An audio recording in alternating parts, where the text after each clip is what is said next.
E aí, sétimo ano? Como é que vocês estão? Tranquilo? Vamos lá, tem um tempinho que a gente não se via por aqui, né? Vou fazer uma pergunta pra vocês. Para e pensa. Você já andou de ônibus alguma vez na sua vida? Tá? E de carro? Você já andou de carro alguma vez? De moto? De caminhão? Já recebeu algum produto que chegou de caminhão na sua casa? Você já andou de trem ou de metrô alguma vez na sua vida? Ou por algum acaso quando você já fez uma viagem longa? Se você fez uma viagem longa, você já andou de avião? Você já andou de barco alguma vez na sua vida?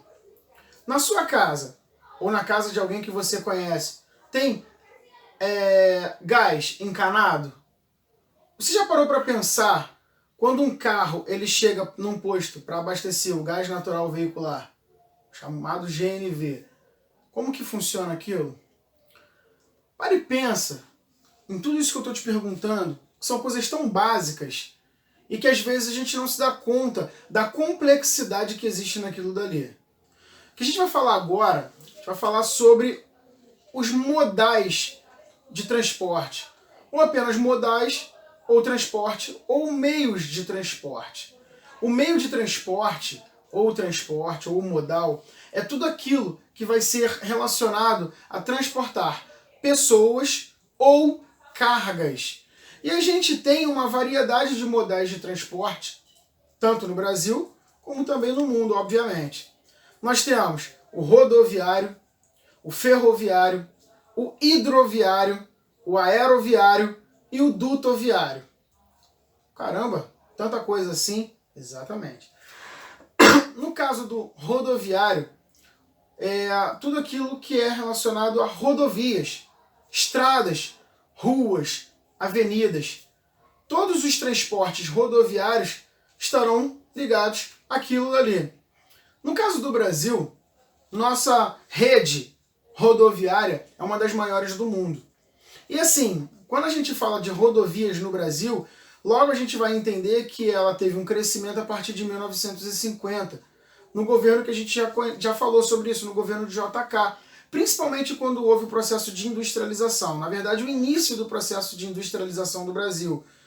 A gente sabe que deu início em 1930, mas aí em 1950 por ali nós tivemos um desenvolvimento maior, naquilo que a gente falou sobre o tripé econômico brasileiro, lembra?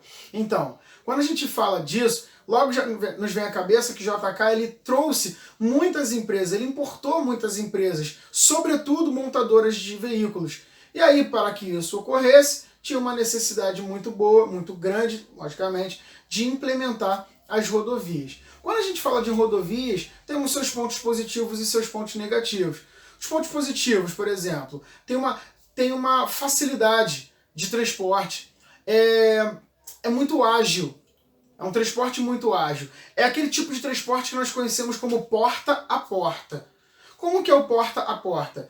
Você pega uma determinada pessoa ou um produto naquele local e você deixa exatamente na porta de origem. Desculpa, de destino. Você pega da origem e leva para o destino. Sem contar que, na hora de terrenos acidentados, de passar por terrenos acidentados, ou às vezes por túneis, por áreas montanhosas ou algumas coisas, nós conseguimos fazer algumas curvas muito sinuosas, algumas serras, ou às vezes os túneis para poder passar aquilo dali.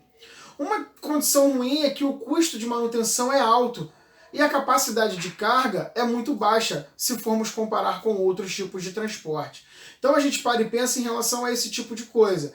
Caso disso, a gente tem outros tipos de transporte. Um outro ponto é que algumas estradas são muito precárias por conta da necessidade de investimentos econômicos naquelas áreas ali, e é um tipo de transporte que pode ocasionar muitos acidentes mediante a problemas estruturais ou problemas de problemas humanos, de erros do ser humano.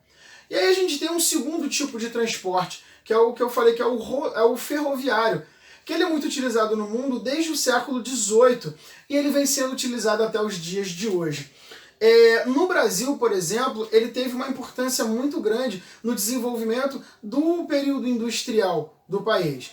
para escoar grandes cargas e para receber a matéria-prima. Sendo que, a partir de 1950, foi muito substituído pelo rodoviário, por conta daquilo que eu falei anteriormente. E aí ele ficou meio que de lado. Até que na metade da década de 90, a iniciativa privada ela pegou o transporte ferroviário para investir no desenvolvimento de transporte de pessoas. E aí, de lá para cá, nós temos uma ampliação em relação a isso. Temos seus pontos positivos e seus pontos negativos também.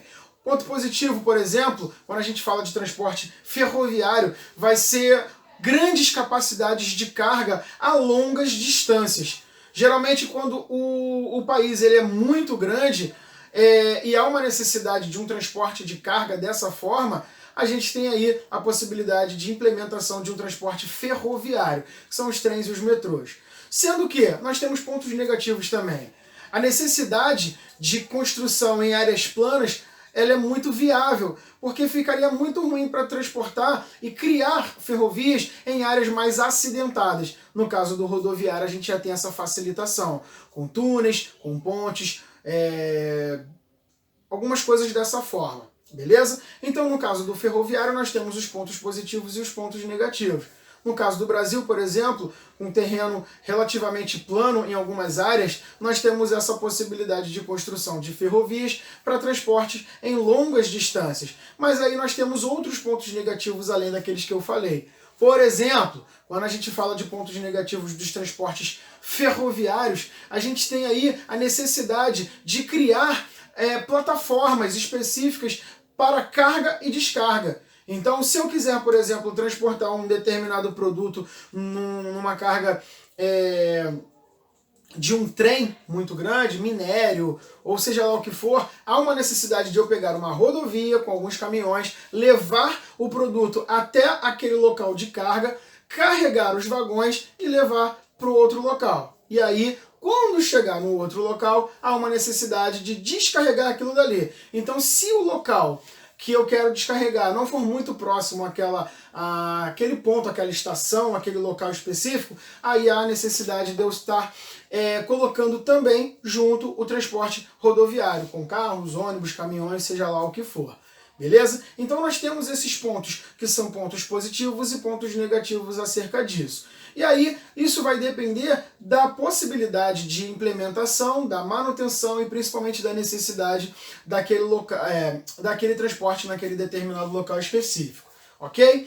E aí, na aula online, a gente vai falar sobre os transportes hidroviário, o aeroviário e o dutoviário, ok? Então aqui é um apanhado rápido, algumas características rápidas sobre esses dois principais modos de transporte que nós temos tanto no Brasil como no mundo. E aí a gente fica por aqui. Então, mais uma vez, aquilo que eu sempre falo, coloca teu nomezinho aí nos comentários para ganhar o seu ponto, diante ao vídeo assistido.